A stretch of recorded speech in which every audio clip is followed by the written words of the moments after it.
My name is Dr. Benjamin Reyes. I'm a 71-year-old philosophy professor from the University of the Philippines. I've spent most of my life teaching, thinking, writing, and trying to find answers to questions that haunted me since I was a boy. Questions like, where do we go when we die? Why do we suffer? Is there truly justice beyond the grave? I've read the books. I've debated in conferences from Manila to Madrid. But despite the applause, the credentials, and the honorary degrees, something in me remained deeply, painfully unsatisfied. I was raised Catholic, but I slowly drifted into what I called enlightened agnosticism. I stopped praying. I started trusting more in human potential than divine grace. Even when my wife Luz passed away in 2009 from pancreatic cancer, I gave a eulogy full of quotes from Camus and Spinoza. But I never mentioned God. I told myself, grief is chemical. Death is final. Move on. But I couldn't move on. Something broke inside me when she died. I began having dreams, vivid ones. I'd see her standing in the corner of my room, glowing silent. I'd hear music I couldn't explain, not from any culture or instrument I'd studied. And yet, I dismissed it. I blamed the brain. I blamed fatigue. By 2020, my health had started to decline. My right hip was failing. I walked with a cane. I had refused surgery multiple times. Stubborn pride, I suppose. I kept telling myself, one more book to write, one more semester to teach. My daughter, Anna, begged me to slow down. She's a nurse. She could see what I wouldn't admit. But I always smiled and said, don't worry about your old man. I'll be fine. Then in March 2023, something strange happened. I was scheduled for a colonoscopy not because I wanted to, but because Anna insisted. It'll clear your system, she said. I laughed. I've been a vegetarian for 40 years and I'm cleaner than your hospital floors. But I went, mostly to stop her from nagging. We arrived at St. Luke's. She wheeled me in. I argued with her the whole way about money. Let's pass by the bank after this, I said. I want to withdraw for your tuition, she snapped. Papa, enough, just rest. That's when it happened. I stopped talking. Not in anger, not in protest. I just stopped. As she pushed me into the procedure room, I felt a wave, not pain, not fear, but silence. A deep, glorious silence. And without a word, without a goodbye, I died. Fade to black. I didn't feel it coming. One moment I was arguing with my wife about something trivial, whether I needed the colonoscopy before my hip surgery, and the next the world slipped out from under me. I was still in the wheelchair. No warning, no pain, no final heartbeat that I could recall. Just stillness. She kept talking beside me, unaware that I had crossed an invisible line. Her voice was distant, like underwater echoes fading. The hospital hallway suddenly brightened not with fluorescent lights, but with something far softer, yet piercingly pure. I wasn't sure if my eyes were open or shut, but everything was aglow. I watched her panic. She screamed my name. Nurses rushed in. The flurry of motion surrounded my body, but I wasn't in it. I hovered, detached, observing. Their hands moved fast, checking for breath, checking for pulse. I could hear their thoughts. That's when I realized I was hearing minds, not voices. One nurse feared malpractice. Another whispered a prayer in her heart. Time didn't move in a straight line anymore. It twisted, slowed, became fluid. I floated upward slowly at first, then with increasing speed. The ceiling dissolved as if it were vapor, and my body, my old, aching, limping body, was now far below me. Then came the sound. It started as a low hum, like electricity, through a distant wire. Then it grew. It became like a bell, then a chorus more beautiful than any human symphony. The sound didn't enter my ears. It enveloped my being. I remembered what my old teacher in Punjab told me decades ago, under a banyan tree. When you hear the bell, that's the invitation. He was right. I saw him next. Yes.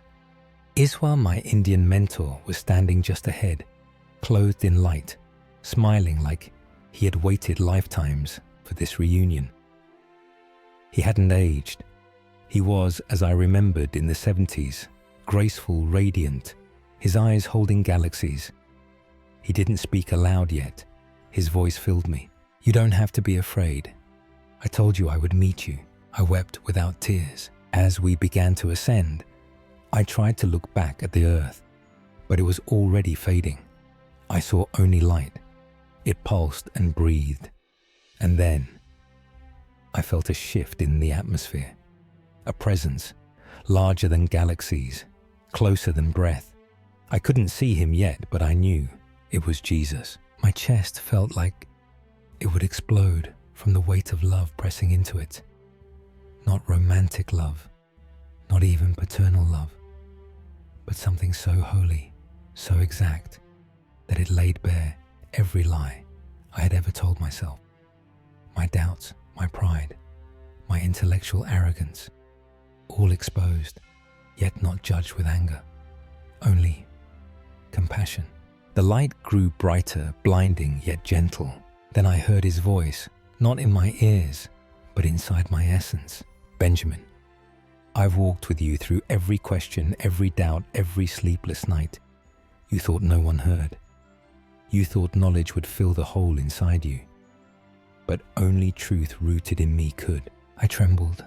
I didn't know. I spent my life teaching ideas, chasing truth. I thought I was helping people think, and I honored your hunger. But it's time you see the truth, not as theory, but as a person. I am the way, I am the truth, I am the life. Then the light expanded again, and I saw glimpses of others, beings, people, souls like mine traveling, some confused, some radiant, some ascending, some stuck. I saw a man who looked like a king in life, but he was lost, shouting silently, trapped in loops of regret. I saw a woman, childlike in wonder, ascending with joy toward the light, though she had been unknown and forgotten on earth.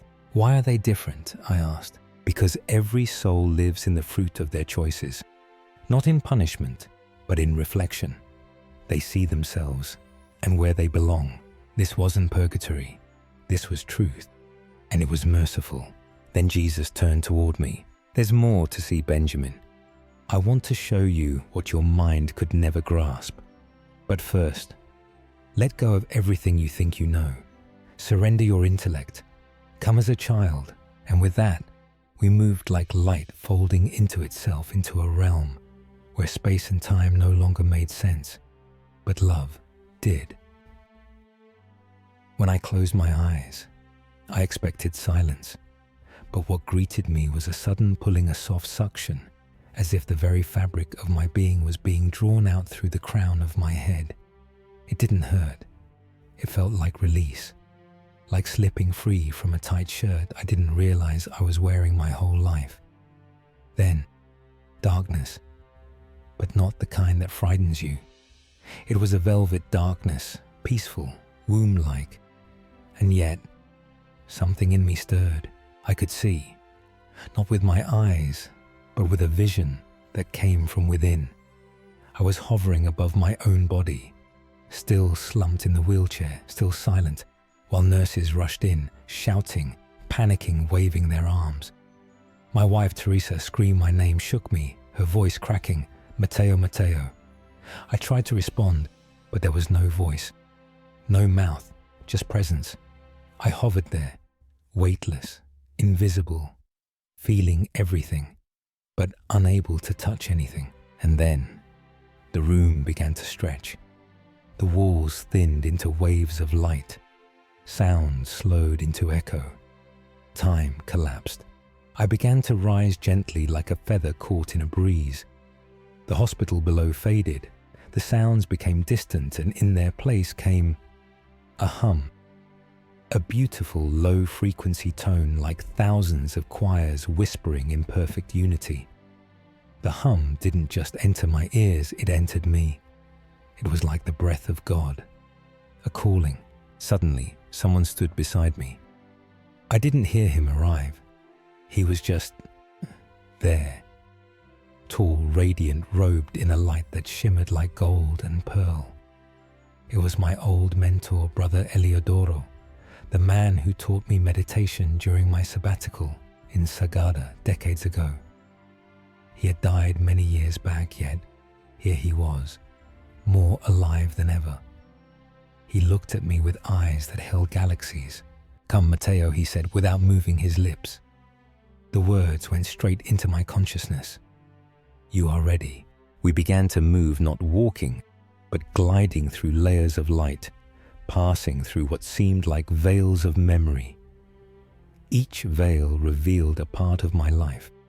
Childhood birthdays, my first love, the day I defended my doctoral thesis, the moment Teresa said yes.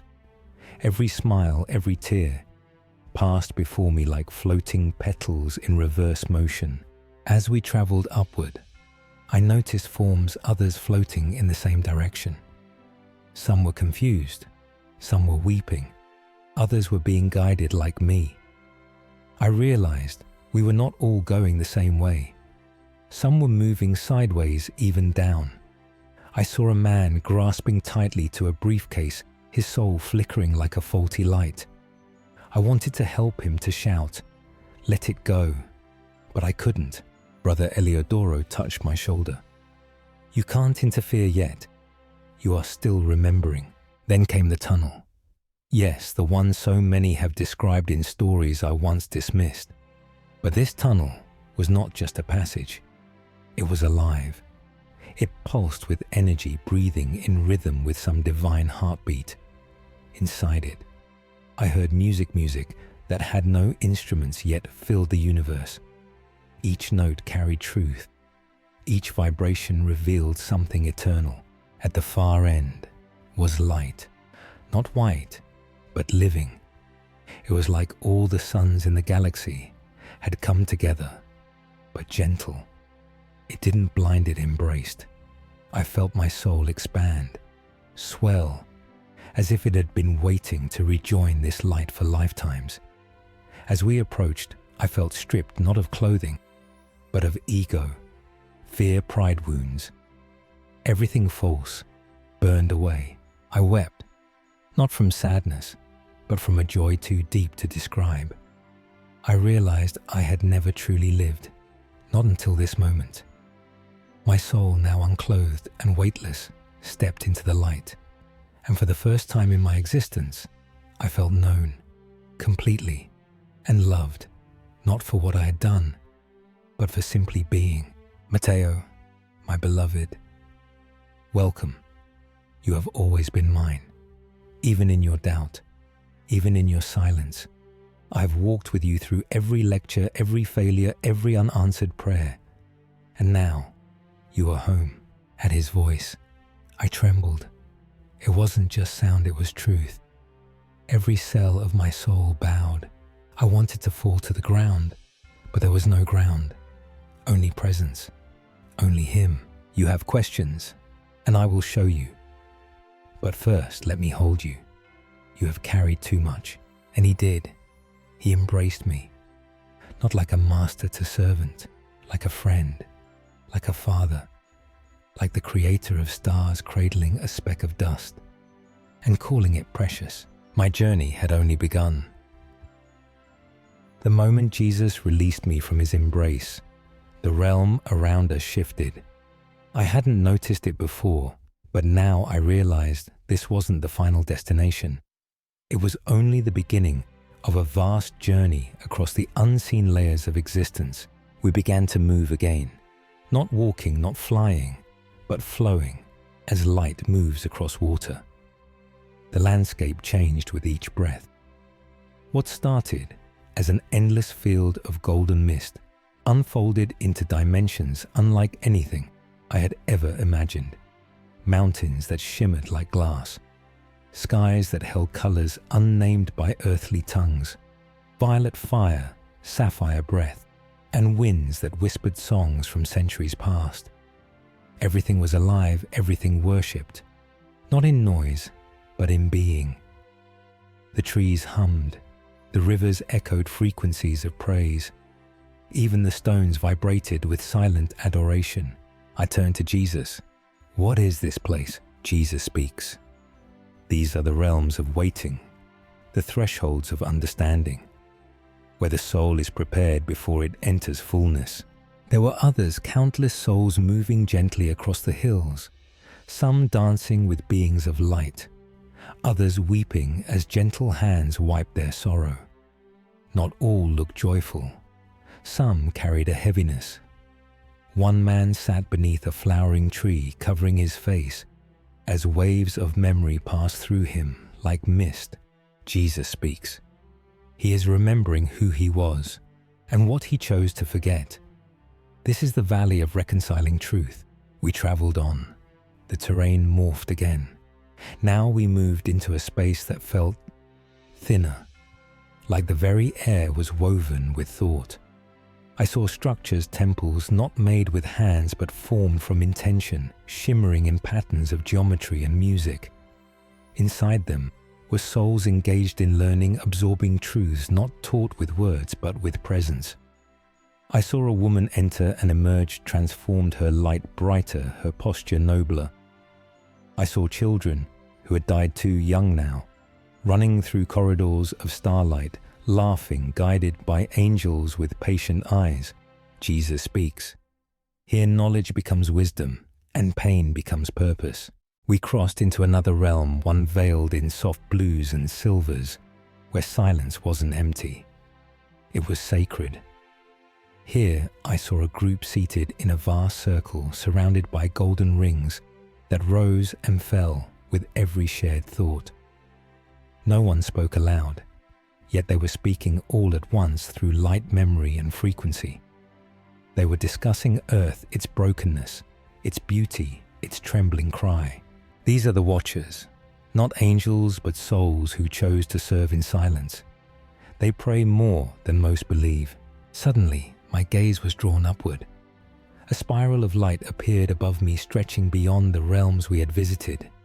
It felt higher, holier. The light pulsed with a rhythm that resonated with the deepest part of my being. I whispered, "What is that?" "That is the throne path. Few pass there while in mortal form, but I will let you glimpse what awaits beyond form." We rose into the spiral. The air became weightless, soundless, yet somehow louder with truth. I saw angels not as winged men, but as radiant beings of motion and praise. Their forms shifted with purpose like sentient flame. Their songs weren't sung, but radiated vibrations that shaped galaxies. One paused as we passed, nodded to Jesus, and I felt my soul quake under the weight of its reverence for him.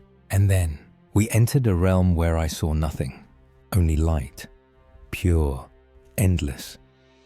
A brilliance so complete that my identity dissolved. I forgot my name, my age, my regrets, my honors. I was no longer a professor, no longer a husband, no longer me. I was simply beloved, and that was enough. This is the place before the throne, where ego ends and union begins. Most souls come here only once they are ready to be reformed in light. I couldn't stay. I knew that. My form began to quiver like a snowflake near a flame. "Matteo, you have seen enough. For now. There is more. I will show you truths hidden even from the wise. But your soul must remember what it has seen, so that others may awaken." We descended slowly, leaving the higher realm behind. As we passed back through the veils, I looked one last time at the spiral above, and in that moment, I knew the universe is not random. We are not accidents. Every choice echoes across dimensions. Every act of love creates structure in heaven, and every lie we tell ourselves is peeled away by light until only truth remains. As we descended from the realm of holy light, the brilliance around me softened into clarity, not dimmer, but more focused, like a beam of sunlight shining through stained glass. Jesus walked beside me, though he didn't walk as we do. His movement was will, and his presence remained absolute. I was still reeling from the journey, from the majesty, but I felt something stir deeper within me, a yearning, a question I didn't know I carried. Jesus speaks. Now, Matteo, I will show you what few understand, yet all must one day face. This is the knowledge you once dismissed in your mind, but which your soul never forgot. Suddenly, the air rippled. Before me appeared a sphere of light, living, spinning like a globe of memory. As it expanded, I was drawn into it, and I saw myself, not just this lifetime, not just the old man with a cane and too many books. I saw a child, not Filipino but Persian, running through desert wind. I saw a woman, kneeling in prayer beside a river, her hands rough from work, her eyes filled with fire. I saw a soldier, a scribe, a merchant, a weaver of fabric in ancient Cebu. Life after life after life, all me, all echoes of a singular spark God had never forsaken. Each face, each time, came with choices, and each choice left a mark not as punishment, but as learning. What we call karma was not some cruel debt. It was the soul's mirror, a divine feedback, a lesson written in the language of consequence. Jesus speaks. You were never meant to fear your past, Matteo. You were meant to understand it, to forgive through it, to grow beyond it. Tears burned from within me, not from regret alone, but from wonder. I had spent my earthly years chasing answers in philosophy, dismissing reincarnation as superstition, karma as poetry. But now I saw it. Karma was not a system of vengeance. It was God's patient hand gently guiding us back to who we were made to be. I watched one scene unfold slowly. It was me, perhaps 200 years ago, betraying someone in business. A lie for profit. I justified it. And yet that lie had birthed ripples poverty for one family, bitterness for another. And in my present life, I now saw the echo, an unexplained betrayal I had experienced in my youth. And suddenly, it made sense, not as punishment, but as healing. Jesus speaks. Every pain you endured was not meaningless. It was chosen by your higher self to cleanse what remained hidden. Your soul asked to learn what your mind could not accept. And then I saw my current life, my bitterness toward my father who never said, "I'm proud of you."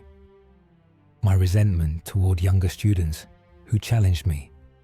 My pride in knowing more, reading more, appearing more awakened. It all unraveled before me. My spiritual arrogance disguised as intelligence. My fear of vulnerability masked as stoicism. My detachment called objectivity. I collapsed, if a soul can collapse before this vision. Lord, I didn't know. You forgot. That is what earth does. It causes the soul to forget its true name, its purpose, its unity. But forgetting is not failing. It is part of the returning. The vision changed again. Now I stood in a hall of light, where scrolls floated in the air, scrolls of living light. One came forward, unrolling before my spirit. On it was not my name, but my essence. Not what I had done, but what I had become. My choices, my energy, my direction. This is your soul record. It is not judged. It is remembered.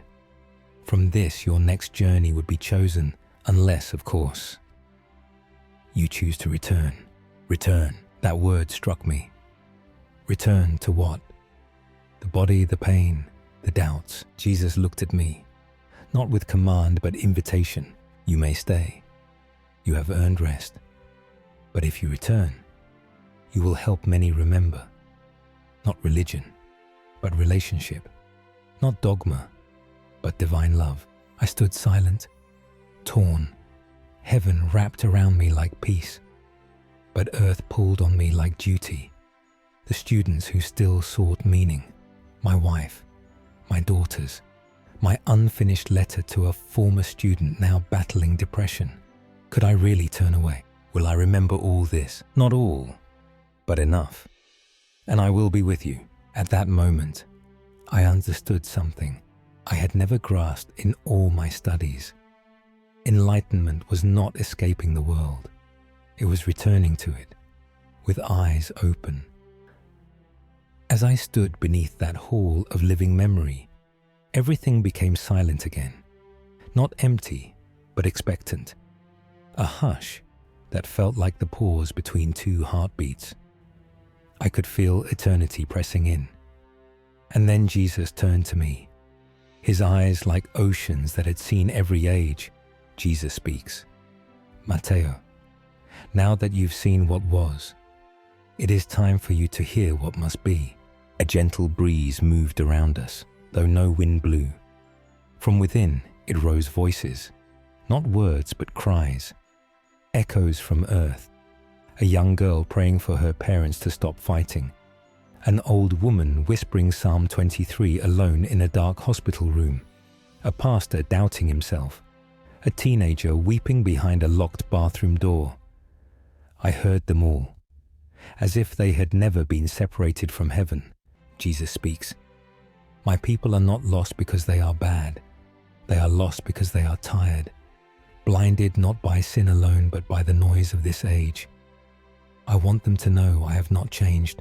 The Lord extended his hand, and from it emerged a thread of light. As it expanded, I saw flashes of the world real time. Manila traffic, broken churches, politicians smiling while souls starved, influencers dancing while truth bled silent in the streets. I saw homes filled with gadgets and silence, children raised on screens, parents preaching self-worth while drowning in comparison. Churches that no longer prayed, only performed, and believers who had all the right verses, but no oil in their lamps. I looked away ashamed. Jesus speaks. They have knowledge, but little wisdom, emotion, but little surrender. They speak of me, Matteo, but do not know me. And then, he showed me something unexpected. I saw a simple man waking before sunrise to pray alone in a rice field, hands calloused from labor. I saw a young woman singing worship over her special needs brother while wiping his face. I saw an old widow who fed 2 children every day, though her own pantry was nearly bare. No audience, no applause, but the light around them. Oh, the light was glorious. Jesus speaks. These are my hidden ones, my true disciples. They do not chase platforms. They chase me. My heart broke. I had spent decades teaching abstract theories, seeking philosophical balance, explaining away the supernatural as poetic metaphor. But here, in this holy silence, I saw that surrender was not weakness. It was the doorway to divine authority. Jesus stepped closer. Tell them, freedom is not the absence of pain. It is the presence of me in their pain. Tell them, deliverance is not always loud. Sometimes, it is quiet obedience. I began to tremble, not from fear, but from awakening. I had thought of salvation as doctrine. Here, it was a heartbeat, a choice to walk in light while carrying your scars, to forgive not because it was fair, but because it was freedom, to love not because they deserve it, but because he does. Many are waiting for a rapture to escape, but I am calling them to a rupture within, a breaking of pride, a shaking of idols, an awakening not of escape, but of embodiment. And then he gave me a final vision. I saw the Philippines, my homeland, covered in a great mist. But through the mist, small flames began to rise. In homes, in schools, in prisons, in corners of the country not seen on headlines. Each flame was a soul who had chosen love over fear, forgiveness over vengeance, truth over trend. You are not called to ignite a stadium, but to light 100 candles that will not go out. And when the darkness falls, those lights will lead many home. I fell to my knees. Lord, how can I carry this? I'm old. I'm tired. I'm just a man with questions. And that is exactly why I chose you. Because your questions make room for my answers. Your weakness makes room for my strength. His voice faded, but his presence did not. And just before the next moment, when the veil between here and there began to thin again, I heard his final words echo not in my ears, but in my being. Go back and speak not as a man who knows it all, but as one who has seen and still believes. I woke to beeping, sharp, artificial, the kind that would have annoyed me once, too mechanical, too cold. But now, it was sacred. I opened my eyes and saw light, not heavenly, but fluorescent white, sterile. I was in a hospital bed. My mouth tasted of metal. My chest ached. My hands trembled. But I was alive. I had returned. I wanted to cry. Not out of sorrow, but from the weight of everything I had seen. The eternal halls, the hidden flames, the voice of Jesus still echoing through my soul like a river that would never dry. Nurses rushed in. My daughter Anna sobbed into my chest. I could hear the word miracle whispered behind masks. The doctors didn't understand how a 71-year-old man, whose heart had stopped for over 10 minutes, could speak of remember. But I understood. Jesus had sent me back, not as the professor they once knew, but as a witness. For weeks I said little, not because I didn't want to speak, but because earthly words felt too small. The reality I had touched made the noise of the world feel like static. I watched news about war and climate collapse and political drama with new eyes, not of anger, but of sorrowful clarity. So many were screaming. So few were listening. Then came the night I first spoke. A group of students gathered at my home. They thought I would give a lecture on theology. I gave them something else. I told them the truth, not just what I had seen, but who I had met. Some cried, some laughed nervously. Some sat in silence for hours, eyes glassy with recognition. One of them, Julia, messaged me later and said, "Sir, for the first time, I believe that God actually loves me, not just as a sinner, but as his child." That was the moment I knew I was no longer called to teach. I was called to testify. The invitations came slowly. Churches, schools, even a podcast I had once mocked. I spoke not with polished words, but with tears. I told of the hidden ones, the scrolls of the soul, the way karma wasn't wrath, but mercy disguised as justice, the way we all carried echoes of eternity buried beneath the noise.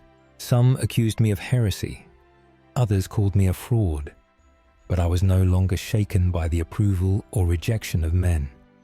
I had seen the face of truth, and it had eyes full of love. I started writing pages and pages, sharing what I remembered before it faded. My hand still trembles with age, but my spirit, oh, it burns like youth. At night, when I walk the halls of my home, I whisper his name. I touch the walls like they are sacred. I watch the stars and remember that this earth is not the end. And sometimes, when it's very quiet, I still hear him. "Mateo, you are not alone. Every seed you plant in truth is a fire waiting to be born. I know I will die again someday, and this time I will not be afraid. But until then, I walk with the sacred wound of remembrance. I live not to convince, but to call, not to argue, but to awaken. You don't need to believe my words. But if your spirit trembles even slightly, if your heart aches with the possibility that you were made for more, then listen. There is a love older than time, and He is calling you. If you've made it this far, maybe your heart has felt something stir. Maybe like me, you've spent years searching for answers in books, in beliefs in busy lives, only to find that what we needed wasn't more information, but an invitation. Not just to understand God, but to meet Him. Professor Mateo's story isn't just about a man who died and came back. It's about all of us, our pain, our questions, our need to know we're not forgotten. It's a call to remember that we are not accidents. We are echoes of eternity waiting to be awakened. Jesus speaks, "Come to me not because you are perfect, but because I love you too much to leave you as you are." So let's not keep this message to ourselves. If you were moved by Mateo's testimony, if something in your spirit whispered, "This is true," then we invite you to walk this journey with us. Subscribe to Pinoy Faith Stories. Leave a comment. Share your own questions, your own dreams, your own light. Like this video so the message spreads further, because you never know who else might need it tonight. You don't need to be a preacher to speak truth. You just need to be willing. Let's keep the flame alive, together.